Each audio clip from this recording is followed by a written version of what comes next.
அக்கா மீராக்கா வாங்கம்மா. வாரங்கண்ணு. நல்லா இருக்கேங்கண்ணு. நீங்க நல்லா இருக்கீங்களா? அக்கா நல்லா இருக்காங்க. எங்க அண்ணன் வீட்டு பையனுக்கு கல்யாணம். அக்காவுக்கு பத்திரிக்கை வைக்க வந்திருக்கேன். அக்காவை கொஞ்சம் கூப்பிடுறீங்களா?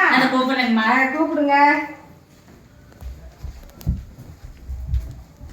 சாப்பிட்டியா இல்லையாமா?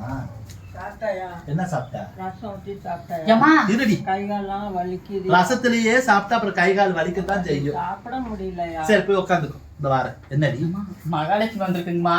மகாலட்சுமியா? ஆமாங்கம்மா. மகாலட்சுமி அக்காவா? ஆறு. ஐயோ வந்து பாருங்கம்மா. மகாலட்சுமியா? ஐயோ உமாக்கா வாங்கக்கா. வாங்கக்கா, பத்திரிக்கைக்கு வந்திருக்கேன். வாங்க வாங்க. நல்லா இருக்கீங்களாக்கா? நல்லா இருக்கேன். நீங்க நல்லா இருக்கீங்களா? வாங்க இப்படி வாங்க. கிட்ட வாங்க.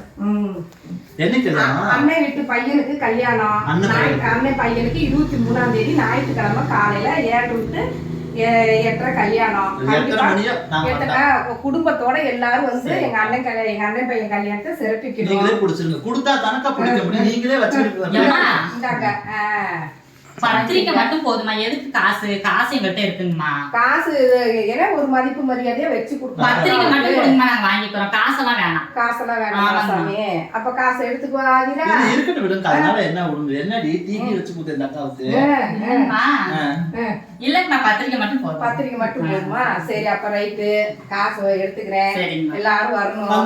எல்லாரும் வந்துருங்க. கண்டிப்பா. சரி சரி கொடுங்கம்மா. இந்த பாரு இங்கிட்டு வா. வந்தது யாருன்னு சொன்னேன்? மகாலட்சுமிமா. மகாலட்சுமி தானே வந்துச்சு. இன்னைக்கு உர வச்சு சோறாக்க அரிசி இல்லை வீட்டுல.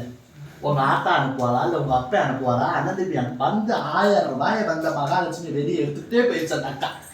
என்ன செஞ்சு பாருங்க.